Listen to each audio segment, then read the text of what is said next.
L'idée clé, c'est que la politique de la défense de l'Allemagne a bien changé les derniers, disons, 5-6 ans, mais on se pose beaucoup de questions sur la suite de ce changement. Donc, dans quelle mesure l'Allemagne va continuer ou comment elle va se développer dans le domaine de la défense. Je pourrais parler du franco-allemand un peu après, parce que c'est un sujet quand même un peu difficile en ce moment, mais là, je préfère de me concentrer sur l'Allemagne. Donc, un peu expliquer pourquoi il y a un tel changement en Allemagne, en quoi les changements consistent, et pourquoi il y a des points d'interrogation sur le futur. D'un point de vue allemand, pendant les derniers 5 ans ou 6 ans, tout le cadre pour la défense a profondément changé. Parmi les éléments qui ont changé, il y a surtout 3 qui inquiètent l'Allemagne. Premièrement, et je crois là il y a aussi des différences avec la France, premièrement, 3 éléments clés qui ont changé, la Russie. En 2014, l'annexion de la Crimée, la guerre en Ukraine et puis l'intervention de la Russie en Syrie. Pour l'Allemagne, c'était un changement de paradigme dans la façon dont elle voit la défense en Europe. Pour Berlin, la Russie a quitté ou a détruit quasiment l'architecture de sécurité en Europe, les règles communes. Elle a ramené les questions de force militaire et nucléaire en Europe, des questions que l'Allemagne en large partie croyait obsolètes. On ne discute pas si c'est correct ou si c'est pas correct, c'est la perception en Allemagne, et surtout la déception d'une Russie que l'Allemagne croyait partenaire et qui, encore une fois d'un point de vue allemand, est devenue plutôt adversaire. Les grands changements dans la politique de défense allemande prennent l'origine dans cette crise en 2014. Ça, c'est très important à reconnaître. Donc, la Russie, premièrement. Le deuxième changement, je dirais, de paradigme, c'est les relations transatlantiques. À peine digérer les changements de 2014 avec la Russie, intervient le changement de la relation transatlantique, qui a bien, je suis d'accord avec Julian, commencé avant Trump, mais qui sont devenus plus perceptibles, plus clairs avec Trump. D'un point de vue au vu de Berlin, nous observons un changement structurel et long terme dans la base même de cette relation transatlantique. Donc c'est un changement comment on voit le monde, ce qu'on pense qui sont les instruments appropriés pour répondre aux défis et comment on se situe à long terme. Et ça concerne tous les domaines de la politique, hein, pas seulement la défense, mais aussi la politique étrangère, diplomatique, économique, climatique, tout ce que vous voulez, que ce soit l'Iran ou les accords de Paris. Dans le domaine de la défense, en même temps, l'Allemagne est persuadée qu'il n'y a pas de défense crédible sans les États-Unis.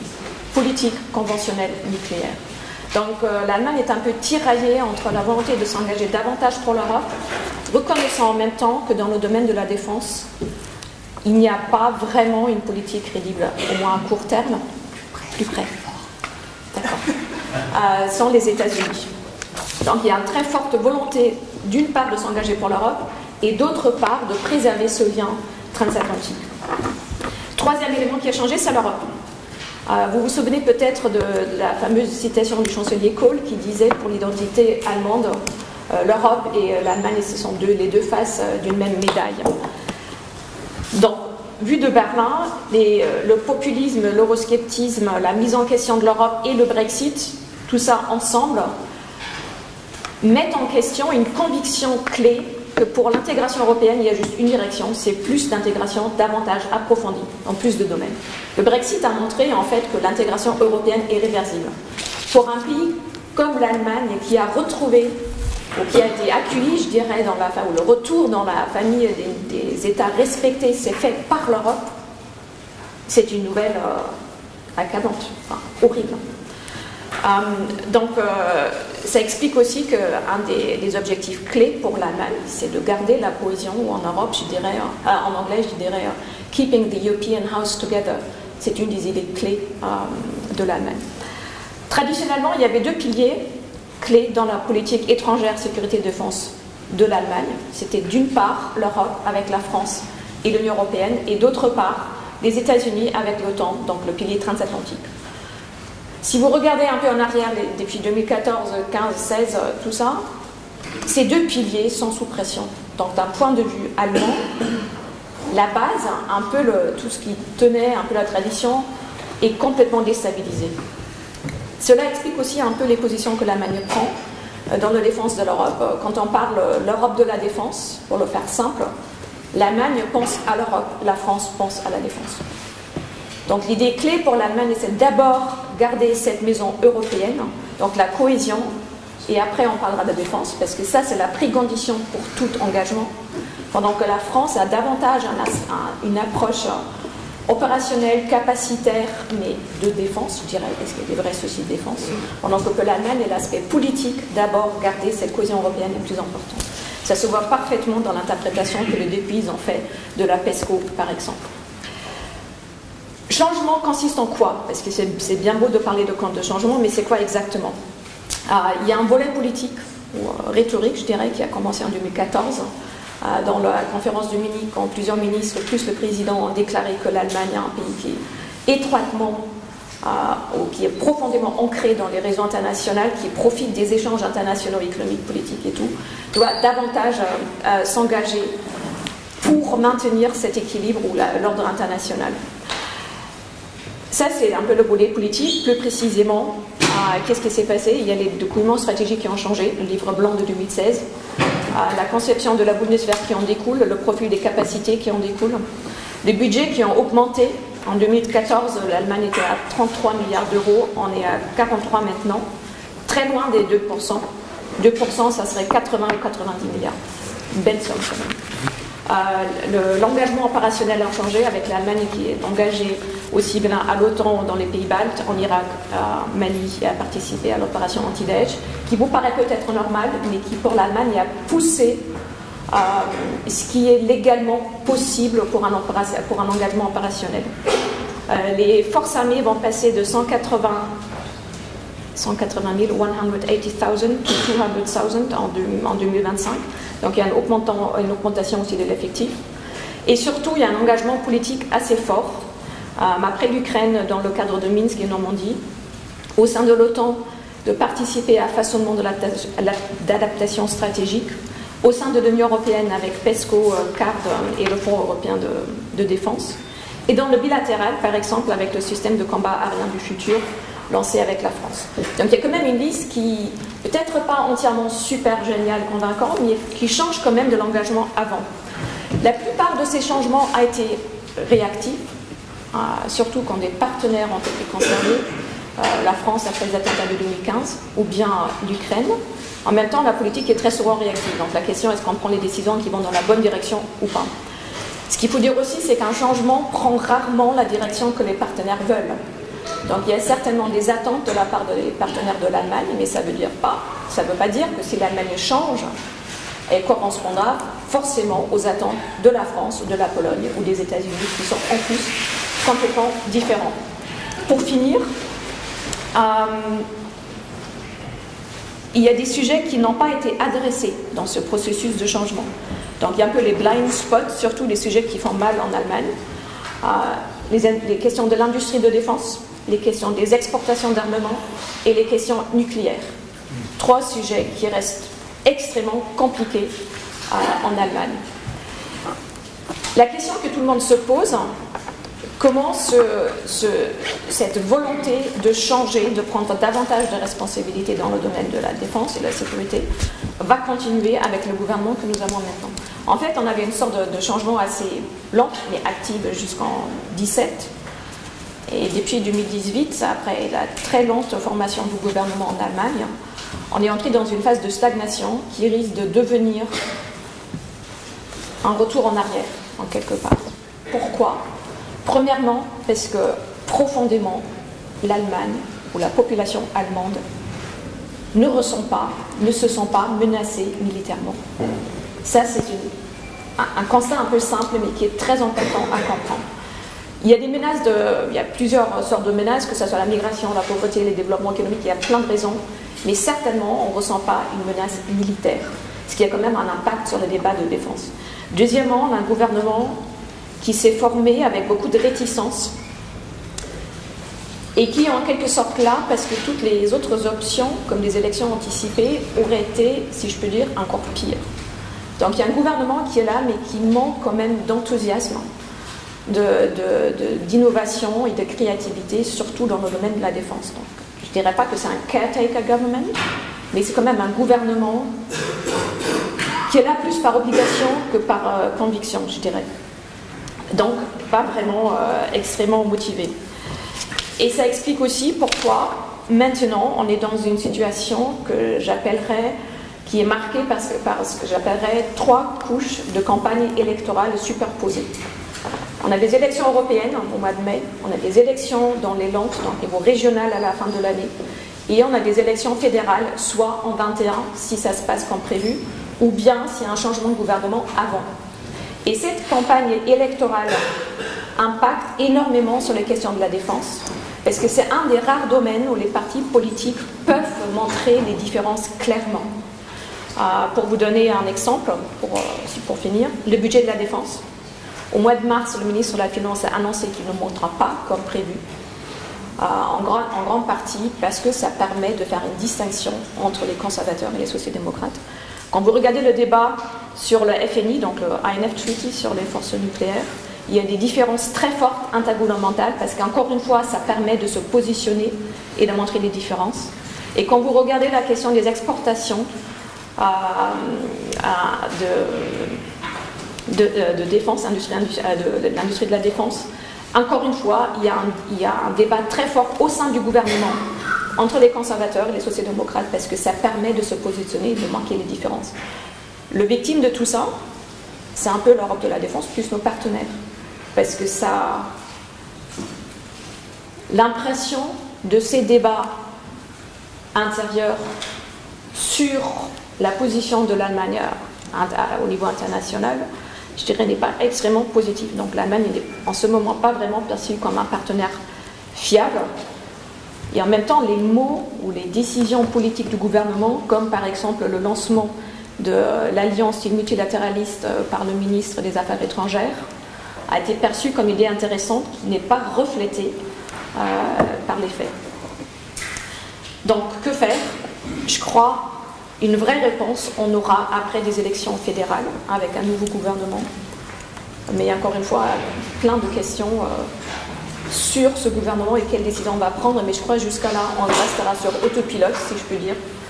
Et il faut espérer qu'il n'y ait pas de dégâts, je dirais. Merci. Merci beaucoup. Je réponds presque déjà que, en fait, on est un peu plus prudent que ça, justement, sur la question de l'autonomie stratégique, parce que, justement, on veut éviter que ce soit un débat qui se déroule dans de mauvaises conditions entre Européens. Alors, un petit peu d'historique sur la question de l'autonomie stratégique, il y a quand même des questions culturelles qui sont importantes sur ce sujet. Je passe rapidement, mais c'est certain que la crise de Suez en 1956, le fait qu'on ne voulait pas se retrouver dans la doctrine nucléaire américaine et de l'OTAN dans les années 60, a fait qu'on a effectivement développé une autonomie stratégique, notamment industrielle de défense, tout simplement pour retrouver une capacité de décision autonome au niveau politique. Et puis on a eu la piqûre de rappel en 2003 avec la crise irakienne. Maintenant, la question aujourd'hui se pose peut-être un petit peu différemment quand même. Tout d'abord, le thème autonomie stratégique européenne, ce n'est pas les Français qui l'ont lancé, c'est la Commission européenne en 2013. Ça se trouve dans la première communication de la Commission européenne.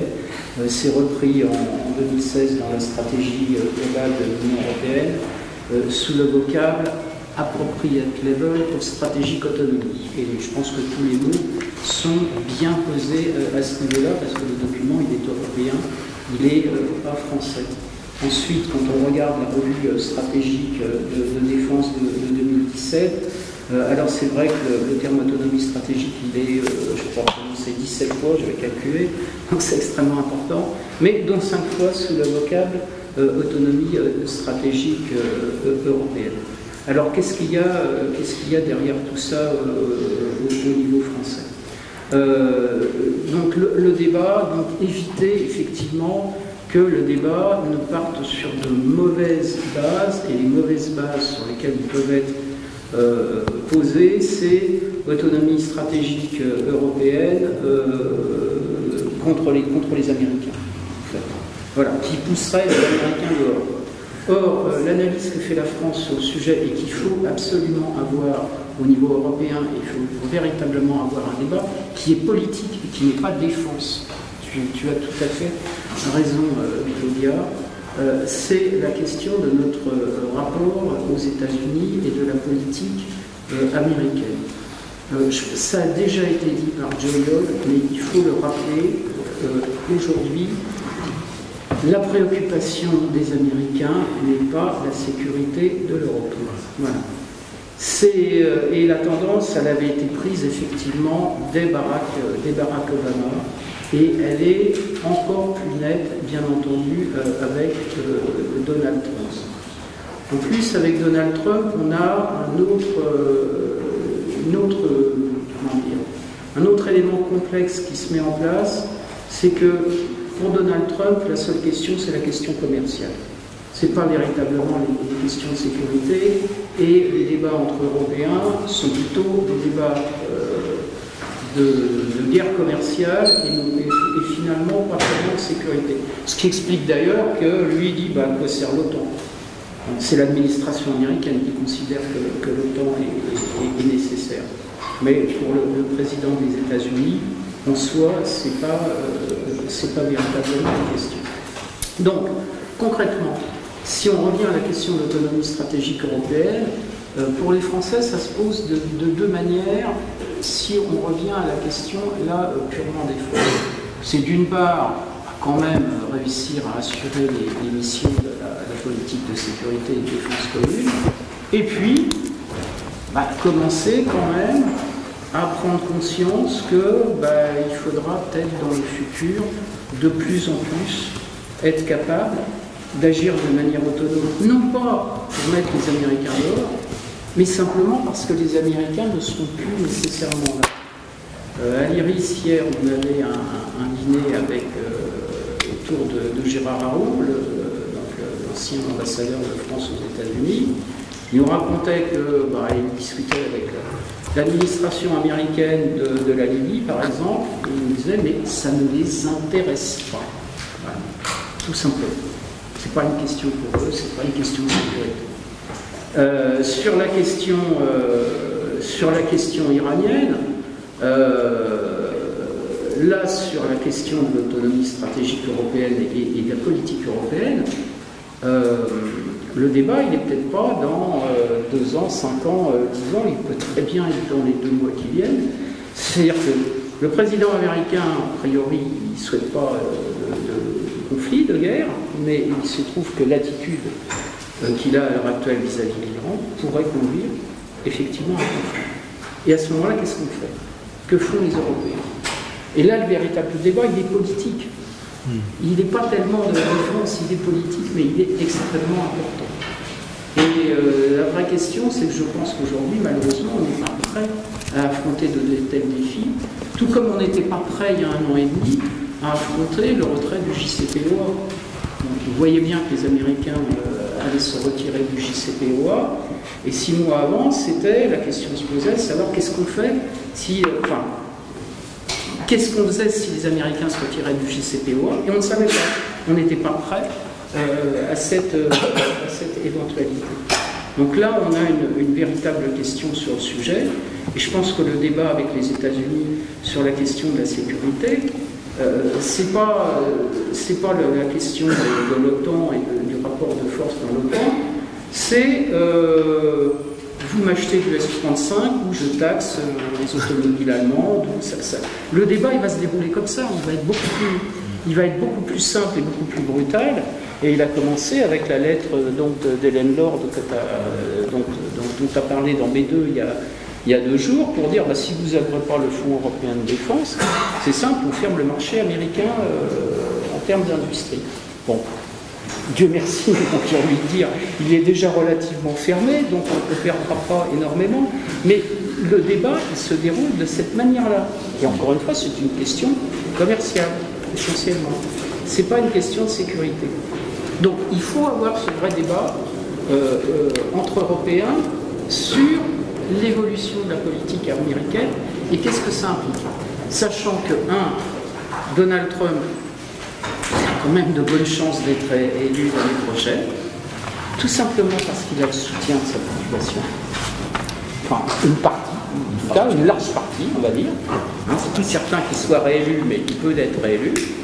Et que deux, même si c'est les démocrates qui reviennent au pouvoir, on aura toujours cette distanciation de plus en plus grande entre les États-Unis et l'Union européenne, ne serait-ce que parce qu'en matière de sécurité, effectivement, l'enjeu pour les États-Unis, c'est la Chine aujourd'hui. Et là, il y a un consensus entre démocrates et républicains à ce niveau. Donc, moi, je ne suis pas trop pour... Enfin, il faut qu'on ait un vrai débat politique sur cette question-là au niveau européen, et ce n'est pas un débat défense. Il faut que ça soit plus large. Et donc, sur la question de l'autonomie stratégique, ben, j'ai envie de dire... comment dire, ne nous lançons pas dans des débats sans fin sur ce que ça peut avoir comme conséquence en matière de défense. De toute manière, je doute qu'on réussisse à s'entendre sur le sujet. Maintenant, on a le Fonds européen de défense, on a la coopération structurée permanente.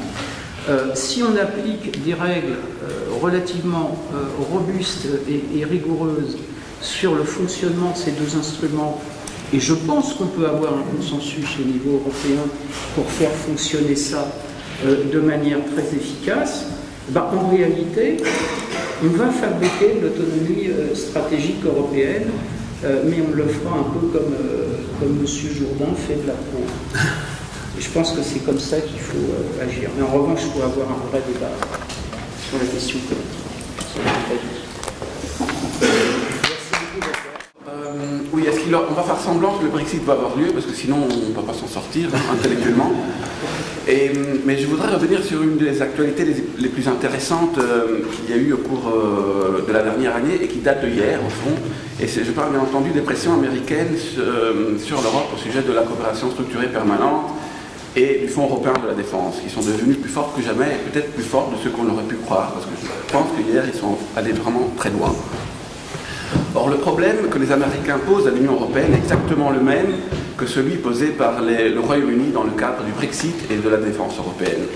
Donc l'objectif de ma petite présentation ici, qui sera très courte, est d'expliquer pourquoi le Brexit et les États-Unis poussent les Européens à faire un choix de fond qui est de nature existentielle sur ce que est la défense européenne. Avant tout, on doit bien comprendre ce que les Britanniques ont demandé à leurs partenaires européens tout au long des négociations et essayer de comprendre aussi ce qu'ils souhaitent derrière ce qu'ils ont demandé. Il y a peut-être une petite différence à faire sur ce point-là. Les Britanniques souhaitent rester le plus possible associés à la politique de sécurité et de défense de l'Union européenne et aux initiatives qui lui sont connexes, notamment en matière industrielle et capacitaire. Ça, on l'a bien compris. Ceci dit, il est bien important de comprendre de quoi on parle. Parce que tout le monde est d'accord sur le fait que l'Union européenne et le Royaume-Uni doivent coopérer le plus étroitement possible. Tout le monde est d'accord sur ce principe à Bruxelles comme à Londres. Le problème, c'est que les Britanniques ne demandent pas seulement ça. Ils voudraient pouvoir maintenir un pied, ils demandent à maintenir un pied dans le processus décisionnel de l'Union européenne. C'est ça qu'ils veulent et c'est ça qu'ils demandent. Et c'est ça qu'ils vont redemander à partir de très bientôt, donc lorsque les négociations vont reprendre. Il est vrai qu'en théorie, les Britanniques reconnaissent le principe de l'autonomie décisionnelle de l'Union européenne, mais dans leurs propositions concrètes qu'ils ont faites au cours de la dernière année, apparemment, ils font des propositions qui ne vont pas dans ce sens. Il y a trois types de propositions essentiellement qu'ils ont formulées. L'une, c'est celle d'avoir un dialogue étroit, le plus fréquent possible, avant les conseils ou les réunions du COPS, donc du comité des ambassadeurs compétents en matière de défense, en maintenant un pied dans le processus décisionnel. Ils auraient même souhaité à un certain moment pouvoir avoir un représentant informellement, avec un rôle informel dans ces instances, même si c'est légalement pas possible. Ensuite, ils voudraient pouvoir continuer à participer à la planification et au commandement des missions de gestion des crises, pas seulement participer aux missions des crises, mais à leur planification en amont et au commandement. Et ils voudraient évidemment participer sur un pied d'égalité au programme capacitaire de l'Union européenne, c'est-à-dire Galileo fondamentalement, le Fonds européen de la défense, la coopération structurée permanente et les activités menées au sein de l'Agence européenne de défense. Jusqu'aujourd'hui, l'Union européenne s'est montrée inflexible par rapport à ces requêtes et elle a pris une posture qui est très très claire et nette. Bruxelles est prête à coopérer intensément avec Londres, mais pas pendant son processus décisionnel. Ça doit être clair. Elle est prête à coopérer seulement une fois qu'elle aura défini en autonomie ses décisions et ses politiques en matière de défense et des politiques étrangères, sans interférence de la part de quelconque pays tiers. Le problème est que cette fermeté a été arrêtée dans une déclaration politique qui a été annexée à l'accord de retrait. Et une déclaration politique, c'est une déclaration politique, c'est-à-dire qu'elle n'est pas contraignante juridiquement, ce qui signifie deux choses principalement. La première, c'est que les négociations en matière de défense, comme dans d'autres domaines, doivent être encore toutes faites de A à Z, on est à la case zéro encore. Et la deuxième est que les Britanniques vont revenir sur la question de leur participation au processus décisionnel de l'Union européenne à partir lorsque les négociations vont reprendre, et ils vont revenir surtout après les élections européennes de mai, parce que l'Union européenne probablement sera plus faible. Il faut savoir qu'en matière de Brexit, mais aussi en matière de défense, on a eu une commission surtout très forte ces 5 dernières années. Leclerc a montré d'avoir la pointe, franchement, le Fonds européen de défense en est la preuve, c'est lui qui l'a quasiment imposé aux États membres. Est-ce que la Commission européenne sera aussi forte après les élections européennes de mai 2019? Je ne sais pas. Est-ce que l'Union européenne sera aussi unie qu'elle a été dans les négociations avec le Brexit jusqu'à présent? Je ne sais pas. Il faut bien comprendre que la demande des Britanniques de maintenir un pied dans le processus décisionnel met les Européens face à une question existentielle, je reviens à ce que j'ai dit au début, c'est-à-dire une question... la réponse que les Européens donneront à cette question dépendra de leur perception de fond au sujet de ce que est la défense européenne et du rôle de cette défense européenne dans le plus vaste processus d'intégration européenne.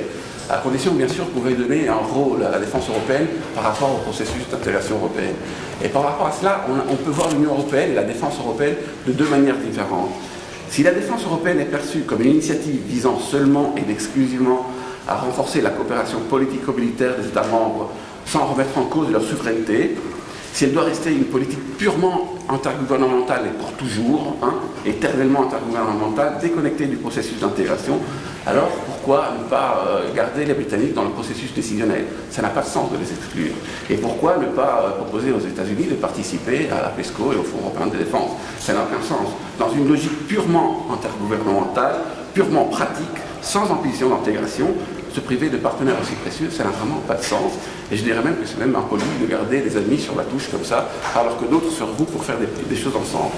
Si par contre, on perçoit différemment la défense européenne, c'est-à-dire que si on l'aperçoit comme quelque chose de plus que cela, comme un instrument au service d'un projet politique plus vaste, qui est celui de l'intégration à long terme, si elle est vue comme une étape ultérieure de ce parcours d'intégration après le marché unique, après l'euro, après Schengen, alors la présence de Londres dans la salle des commandes devient un problème, parce que les concepts d'autonomie stratégique ou même de souveraineté européenne qui ont été évoqués quelquefois sont incompatibles avec l'idée d'intégration. D'où une question de fond que j'espère qu'il sera traité. Vous m'entendez pas, j'ai parlé avec tant de passion bien, voilà. D'où une question de fond qui sera traitée, qui j'espère sera traitée aujourd'hui.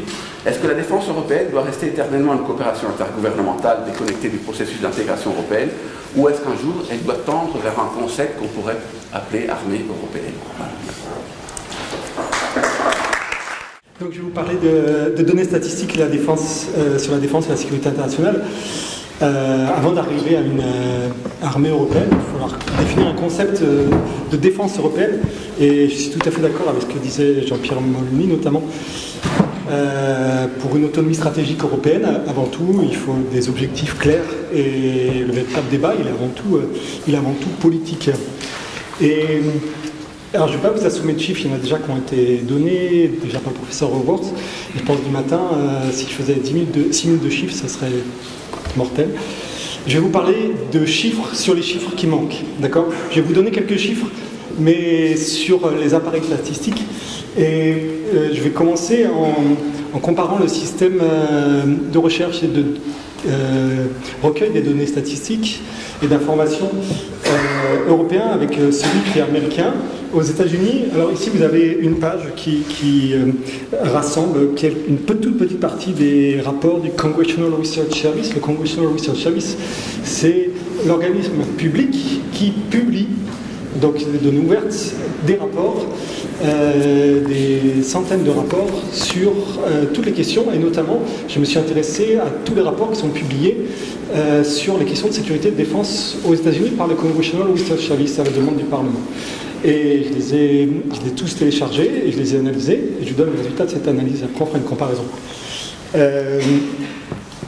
Sur ce graphique, vous voyez le nombre de rapports entre 2005 et début 2019, publiés sur ces questions-là par le CRS américain. On voit que chaque année, il y a en moyenne entre 100 et 150 rapports.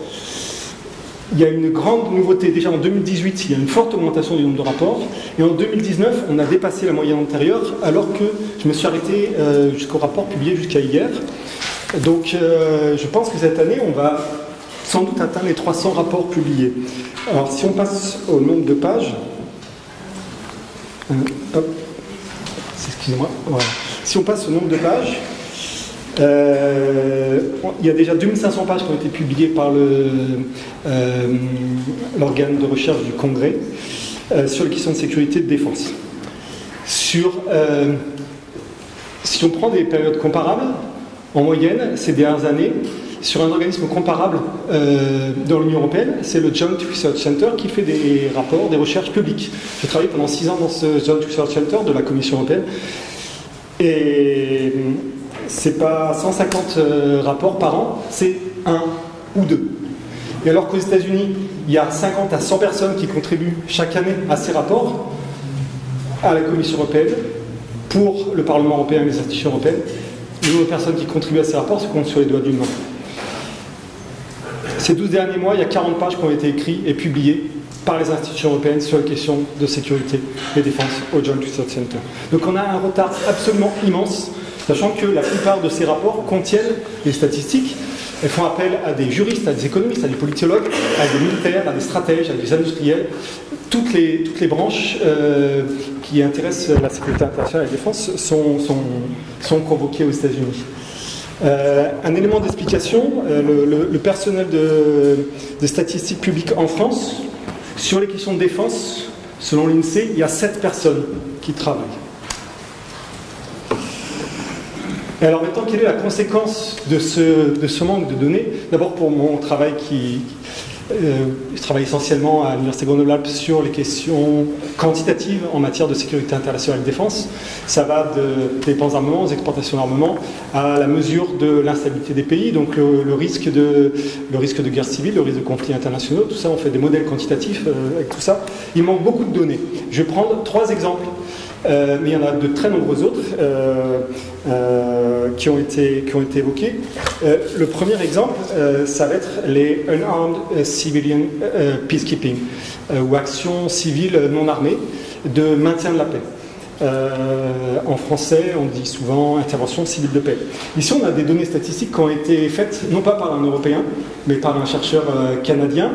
On voit que en 2014, il y avait 17 régions ou pays, on parle de régions parce que parfois la notion de pays et de détail est un peu complexe, donc 17 pays, on va dire, dans lesquels il y a des interventions civiles de maintien de la paix, non armées.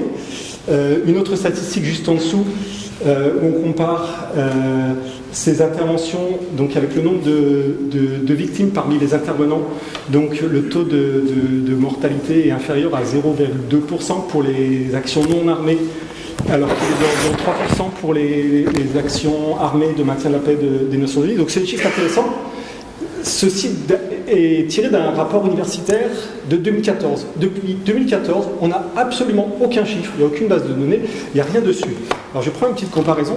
Depuis que je suis parti hier soir de Grenoble pour venir ici, j'ai généré tout ça de facturettes. Notamment, il y a mon café de ce matin, en français on dit souvent un petit noir, et il y a la TVA dessus.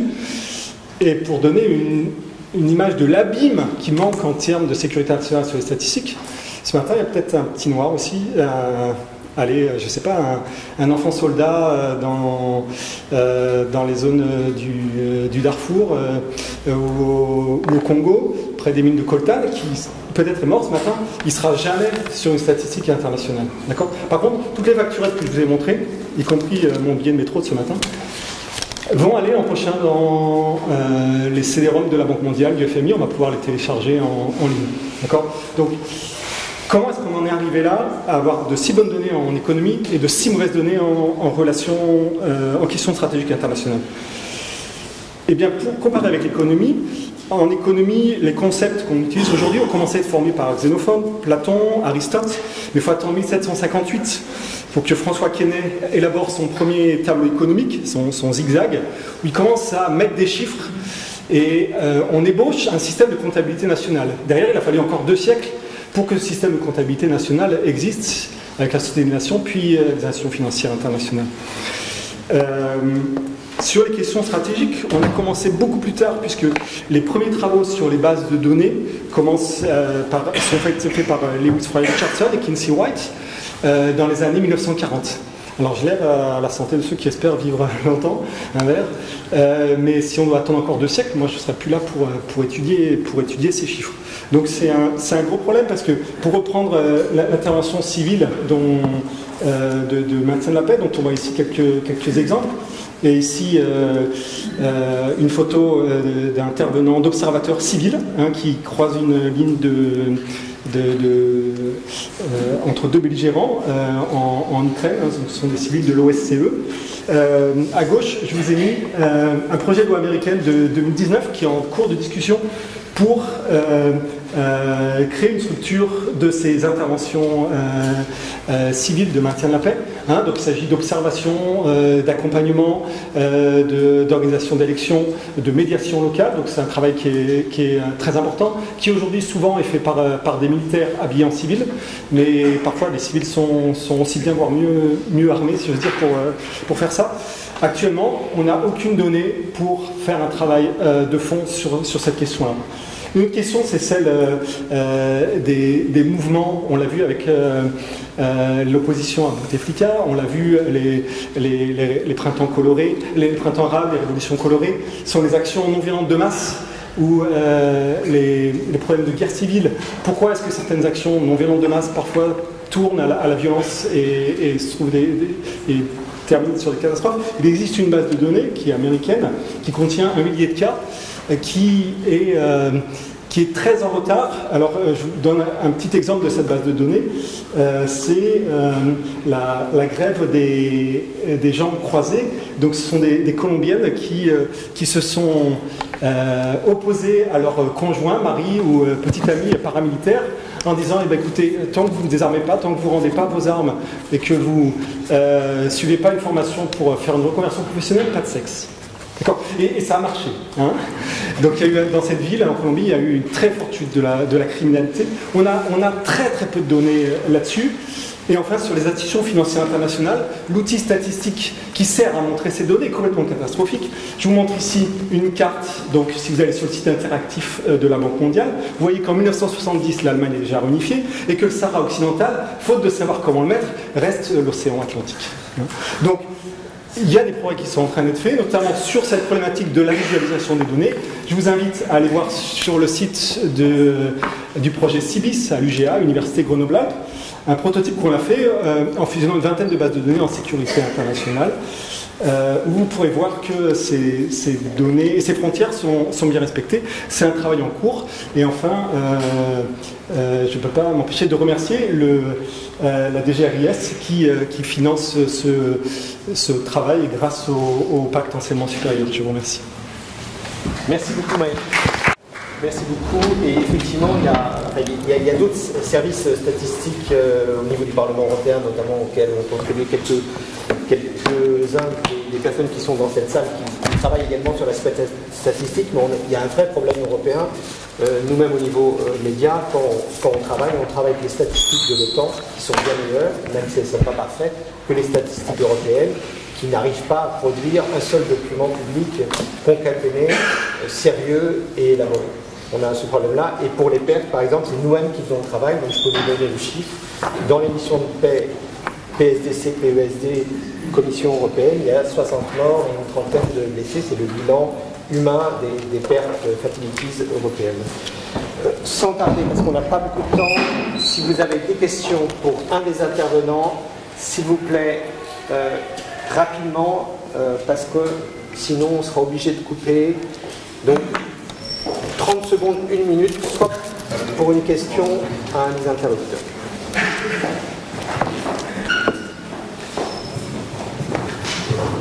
Oui, bonjour, Patrick Deloire, Défense France. Alors, j'ai un commentaire sur après l'exposé de M. Santopino sur le Brexit, une question de le commentaire sur le Brexit. Alors, j'espère que l'Union européenne et les partenaires du Britannique vont rester fermes dans la négociation et qu'ils ne vont pas effectivement autoriser les Britanniques à mettre un pied dans les instances de l'UE une fois qu'ils sont sortis. Il faut savoir s'ils sont s'ils veulent participer à la décision de l'UE, il faut qu'ils restent dans l'UE. S'ils ne sont plus membres de l'UE, il n'y a aucune raison à ce qu'ils participent aux décisions de l'UE. Sinon, c'est la mort de l'Union européenne. Ça veut dire que l'Union européenne restera un grand marché et perdrait toute idée de devenir une puissance. C'est ce qu'ils veulent. C'est ce qu'ils veulent, mais bon, je crois que les Européens, j'espère qu'ils resteront fermes et qu'ils comprendront que c'est un enjeu majeur, absolument majeur, sauf qu'ils veulent. Madame la Ministre, j'ai beaucoup apprécié votre exposé qui présentait de façon extrêmement claire les... Question, parce qu'il faut qu'on aille. Sinon, il n'y a personne qui peut répondre. S'il vous plaît. Alors, justement, concernant les sujets qui ne sont pas traités dans l'Allemagne aujourd'hui, vous avez dit l'industrie de défense, la question d'exportation nucléaire. Or, si l'Allemagne a comme objectif, en fait, l'objectif d'intégration européenne, alors vous avez dit qu'on le mettait en premier la cohésion. Alors, c'est peut-être pas la même chose que l'intégration.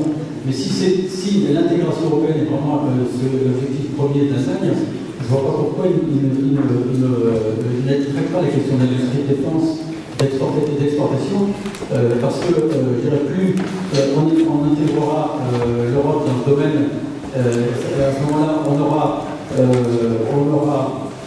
un marché de défense qui sera multiplié par 2 ou par 3, donc ça facilitera même si peut-être les industriels de l'armement peuvent contester ce que je dis, ça facilitera la question de l'exportation, puisqu'on aura, je dirais, peut-être moins besoin d'exporter. Si comme toute, je dirais, grande puissance, à ce moment-là, l'Europe achètera plus ce matériel en Europe. Donc la question c'est sur les exportations. Excusez-moi, parce que sinon, vous prenez la parole pour tous les autres, et Louis Gauthier va m'en vouloir extrêmement, parce qu'on va prendre sur ça. La question d'industrie de défense et d'exportation, ça me paraît naturel quand on est en premier, c'est l'idée d'intégration. La question nucléaire viendra ensuite. Il y avait une ou deux autres questions, s'il vous plaît, plus rapide, sinon il n'y aura pas de réponse. Pas de questions? Premier prix, deuxième prix, troisième. Réponse. Brexit. Alors on ouvre la porte à la participation du Royaume-Uni. Bon, avant tout, je suis désolé si là-bas au fond, vous n'avez pas entendu. Oui, vous serez étonné de savoir, monsieur, qu'à Bruxelles, la plupart des think tanks, qui souvent publient, même s'ils ne sont pas forcément anglophones, publient en anglais, à Bruxelles, la plupart des think tanks considèrent qu'ils ont une position étonnante sur le Brexit. Ils considèrent que tout compte fait, à la fin, les Britanniques devraient maintenir un observateur dans le Conseil ou dans le COPS. C'est une opinion qui est très répandue parmi les leaders d'opinion dans le continent aussi. Si la conférence de Munich il y a un an, les organisateurs avaient eux-mêmes suggéré que les Britanniques puissent garder un observateur qui n'aurait pas les mêmes droits, évidemment, des autres membres du Conseil ou du COPS, mais qui puisse aussi faire des propositions. Donc c'est une opinion très répandue. Donc ma crainte, c'est qu'après les élections de 2019, européennes maintenant, avec une Europe plus faible, avec les Américains qui font plus de pression, et on le voit bien, l'Union européenne puisse ne pas être ferme comme elle a été jusqu'à présent.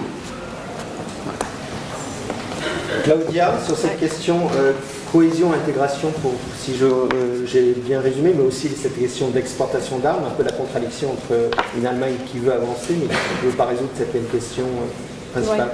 Ouais. Sur les exportations, bien sûr, le problème est revenu en ce moment à cause de l'Arabie Saoudite et Khashoggi, et d'autre part, à cause des projets communs franco-allemands, le char et le Future Combat Air System, pour nommer les deux plus importants.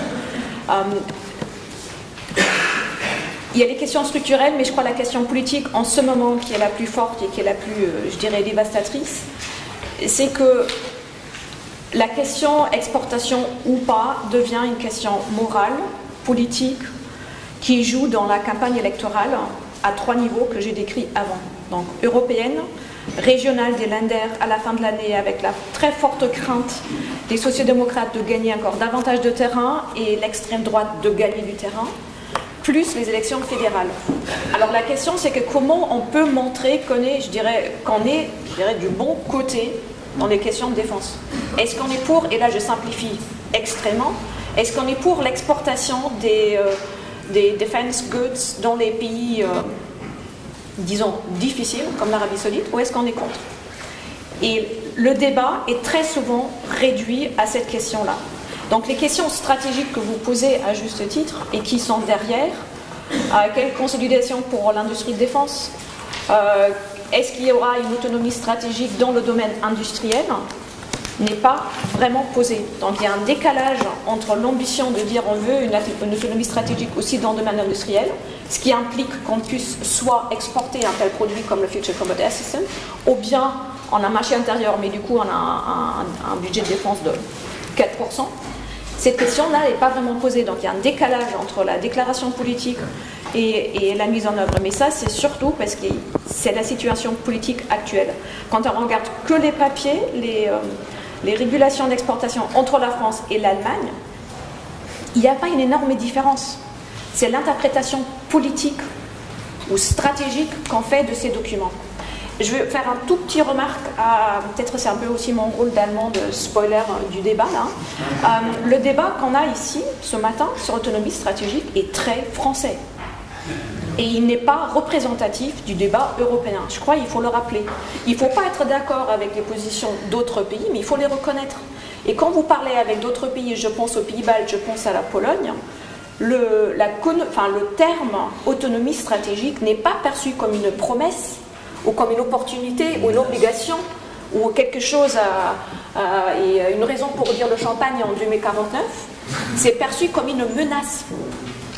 C'est une menace parce que c'est presque perçu comme irresponsable de parler d'une autonomie stratégique dans le domaine de la défense, inclus défense collective, parce qu'on y est tellement loin. Donc je pense qu'il est très important de rappeler, surtout à Paris, c'est qu'il y a des partenaires en Europe, et ça sera bien de les avoir. Enfin, ça sera bien d'avancer ensemble, parce qu'ici on est un peu seul à avancer, même peut-être avec quelques Allemands un peu derrière, on n'avance pas très vite. Donc je crois que ce qui est très important, de se rappeler les réalités européennes. On parle par exemple de strategic embrace, ça veut dire, si les Américains veulent partir, il faut les embrasser encore plus fort pour qu'ils restent en Europe. Ça c'est une réponse qui est très courante en Europe. Donc parler d'autonomie stratégique c'est bien beau, mais je crois qu'il faut reconnaître un peu les réalités. Deuxième réalité, aussi très brièvement, je crois, Juliana, on s'adore au niveau académique, mais je crois qu'il faut que je le contredise un petit peu. Je crois la question, le choix entre intégration et coopération, c'est le faux choix, parce que quand on regarde où la coopération en défense qui donne des résultats, où est-ce qu'elle a lieu en ce moment, c'est ni au sein de l'OTAN, ni au sein de l'Union européenne, mais dans les coalition of the willing, dans les petits formats, que ce soit l'intégration des forces terrestres allemandes et néerlandaises, que ce soit la coopération franco-britannique, ou bien d'autres formats. Donc ce qui marche, ce sont les petits formats, parce que les États pensent que ça vaut le coup.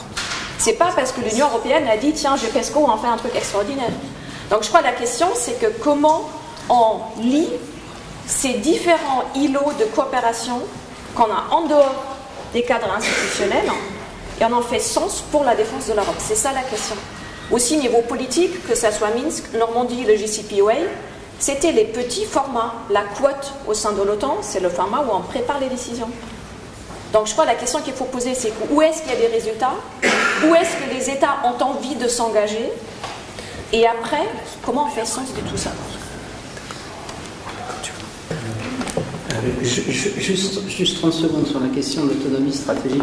J'espère que tu ne faisais pas référence à ce que j'ai dit, Claudia, parce que justement, j'ai bien dit sur la question de l'autonomie stratégique qu'il ne fallait pas en faire un débat défense et qu'il fallait que la France évite effectivement de poser la question de cette manière. Sachant que le débat, effectivement, il est pollué dès le départ, et que si effectivement on pose directement sur ces questions-là, on va donner le sentiment, et je le sais, qu'on n'est pas, comment dire, qu'on n'écoute pas nos partenaires. Parce que j'en suis tout à fait conscient. Je pense qu'il faut avoir un débat global sur l'évolution de nos intérêts de sécurité avec les Américains et la politique américaine, totalement délié de questions d'autonomie stratégique européenne. Et après, j'ai dit, faisons fonctionner correctement le Fonds européen de défense et la coopération structurée permanente avec des règles qui, je pense, peuvent faire consensus au niveau européen. Donc ne nous lançons pas, effectivement, dans des débats qui ne nous conduiront nulle part, si ce n'est au contraire à créer des oppositions. Merci beaucoup à tous pour la réponse. Je vais juste demander si Stéphane et Louis me permettent une minute de conclusion à Julian, 1 ou 2 minutes, sur tout notre débat. Non, je renonce. Tu renonces? Comment conclure ça? J'ai évoqué 3 grands problèmes, les États-Unis, les Britanniques et les Européens. Les 3 problèmes restent actuels. Voilà.